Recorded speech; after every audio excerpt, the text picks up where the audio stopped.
He pulled the tattered book from its bag and looked at the cover. He'd been looking for a copy of this particular novel for years. Still finding the artwork on the front slightly unsettling, he began to flip through the pages. Suddenly, something fell out and landed on the floor with a thud. When he realized what had been stuffed inside the pages for him to find, his heart began to race. Man discovers hundreds of dollars behind fake pages in thrifted book. Idaho native Brian Franklin had been obsessed with literature from a young age. By the time he turned 12, he had plowed through all the sci-fi and fantasy books his local library had to offer. At first, his parents were thrilled that their son was such an avid reader and encouraged him at every step of the way. As Brian got older, though, his mother became increasingly concerned about his all-consuming hobby. And she was right to be. You see, Brian wasn't like the other children his age. Instead of getting out and about and goofing off with his friends like other boys, he preferred to be alone in his room, deeply lost in a book. By the time he was in junior high, his mother couldn't keep up with the books he was reading. She worried even more when his taste in books took a sharp turn.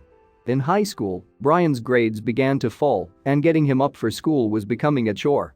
Every morning, his mother would find him sleeping through all his alarms with an open book and a stolen flashlight with dead batteries in his bed.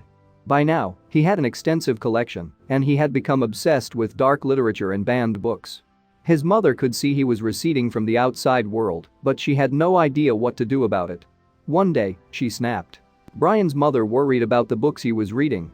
She hadn't read them herself, but she had a feeling he was reading books that went against all the core values she had tried to instill in him as a child. She had to take a stand. But the books weren't just corrupting his young mind. She worried that he spent far too much time in his room and wasn't developing the important social skills needed for the real world. Before she could decide what to do, one particular book forced her to act. While Brian's mother didn't know what most of the books her son was reading were about, she knew this one. It was on the top 10 list of most controversial books and had been previously banned. She knew it contained graphic violence and is widely considered to be one of the sickest books ever written. Just looking at its cover sent a chill up her spine. She didn't want it in her house. Brian had forgotten about the day his mother ripped the book out of his hand when he was 15 years old. Now at the age of 30, he had a steady job, a wife, and a child on the way. He had a nice house in the suburbs, and he never missed a chance to remind his mom that he'd turned out okay in the end despite her worries.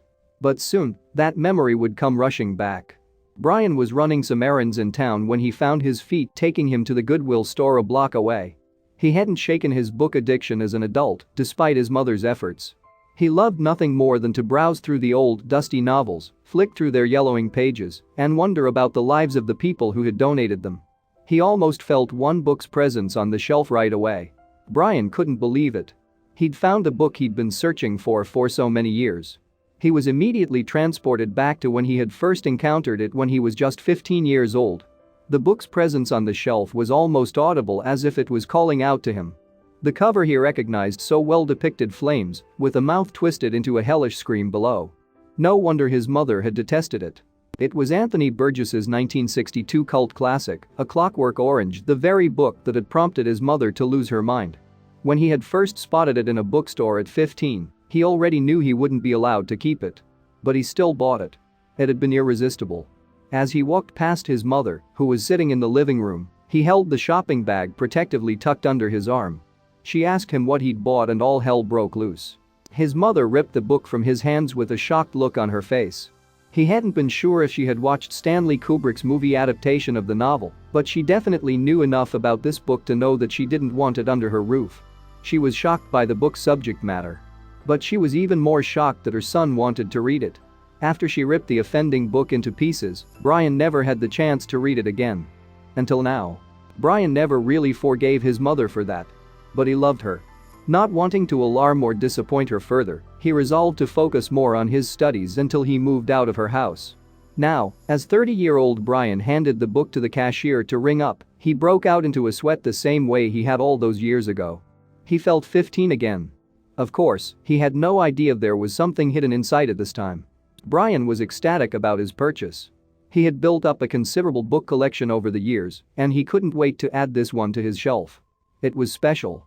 He opened the bag and noted that the book was heavier than he remembered. He inspected the cover.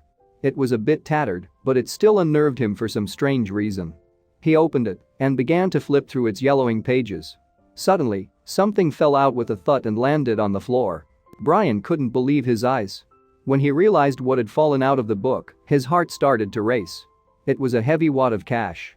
With shaking hands, he began to count it. Someone had hollowed out the last half of the book to make a makeshift compartment.